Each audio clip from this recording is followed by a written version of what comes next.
Hey there, kids. No music intro this time. I'm here in Frederick, Maryland, and I'm gonna read a Civil War sign for you here. We got Capital for Summer, foiling Maryland secession. And this building right here used to be known as Kemp Hall. Kemp Hall was the capital of Maryland during the spring and summer of 1861 as the state came perilously close to leaving the Union. Because secession would have placed the U.S. capital, Washington, D.C., between the Confederate states of Maryland and Virginia, President Abraham Lincoln could not let it happen. And there's a real interesting story as to how he did so. 2 weeks after the Confederate capture of Fort Sumter, South Carolina, Maryland Governor Thomas Hicks called the General Assembly into special session here in Frederick, a strongly unionist city, for the most part, to debate secession. The state capital, Annapolis, was seething with resentment over the recent federal occupation of that city. Both the Senate and the House of Delegates began the session on April 26, 1861, in the former Frederick County Courthouse building located 2 blocks west of here. The next day, the senators and delegates moved here to Kemp Hall, a larger meeting space that belonged to the German Reformed Church. As early as June 20th, under Lincoln's suspension of the writ of habeas corpus, federal troops began arresting suspected pro-secession legislators. They started with Delegate Ross Winans of Baltimore, who was stopped on his way home from the session here. He, like several other lawmakers, was confined briefly under Lincoln's orders. The legislature continued to meet here at Kemp Hall throughout the summer. Finally, lacking a quorum, primarily because of the arrest of so many secession-leaning senators and delegates, it adjourned in September without ever considering a secession bill.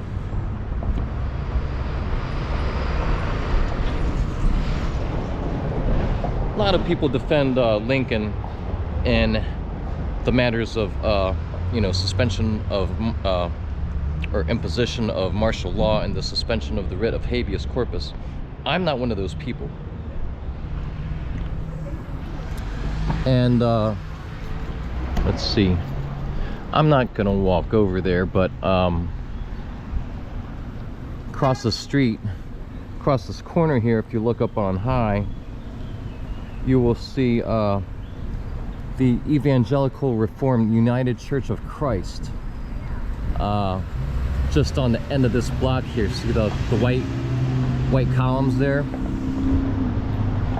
That building is of particular interest because if I have my facts right, that is where Jubal Early made his headquarters in 1864 during the Battle of Monocacy. So again, it was a very, very divided state, make no mistake about that. Having said that, and here's the part where armchair quarterbacking comes into question, is because, to be honest, I'm not exactly sure how I would have handled the matter of Maryland, the whole state, and especially Baltimore, if I were Lincoln. Of course, I would have never been in his shoes, never would have wanted to be in his shoes. But to be honest, it's a very complicated matter.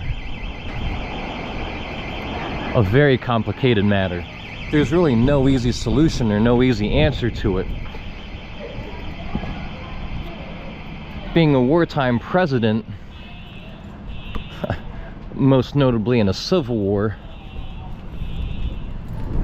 requires walking a very delicate line as to preserve democracy, or at least the image of democracy. Building over there has some issues with its alarm system.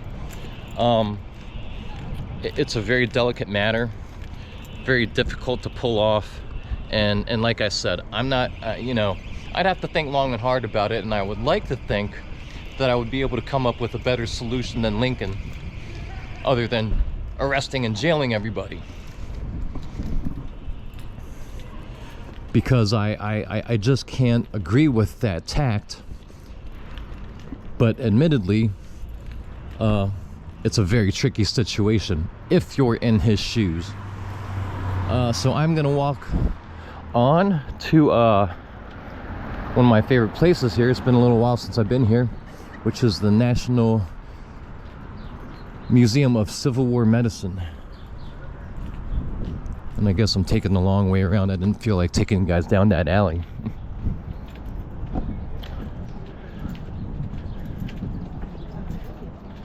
But it is it's nice to be back in Frederick. The weather isn't super great. It's not terrible.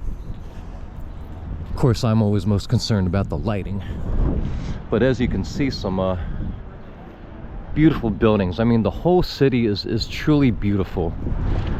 I think Frederick is a pretty cool city, pretty great. Obviously steeped in history, steeped in Civil War history. I think, well, you know, it's hard to say. Crime and poverty don't get terrific marks or really low scores, but they're not really high. It certainly gets worse as you head further west to places like Hagerstown, which are, I hate to say, truly depressed and not in that great shape.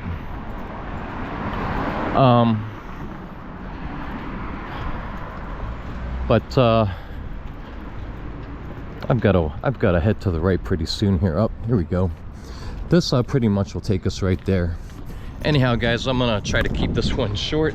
I think the history here at Frederick is really cool. If you guys have never been to Frederick, Maryland, or if it's been a while, do stop through. You know, there's a lot of history, like I said. Jubal Early was, oh, by the way, he was headquartered at the Evangelical United Church because he was busy shaking them down for ransom, as I've mentioned in prior videos regarding the Battle of Monocacy. While John B. Gordon and other folks were actually doing the fighting over at just south of town. It always tickles my funny bone that he didn't think it that important. He was like, well, you guys got this under control. And truth be told, the Confederates at this small battle, the battle that saved Washington, far outnumbered the Union. But having said that, they didn't know that they were up for a smaller and shorter but very determined fight on behalf of Lew Wallace. And I always forget to mention James Ricketts. He definitely saved the day along with Lew Wallace and gets a lot of the credit there too. So anyhow, guys, I'm gonna cut the tape and we'll be at the museum soon. See ya.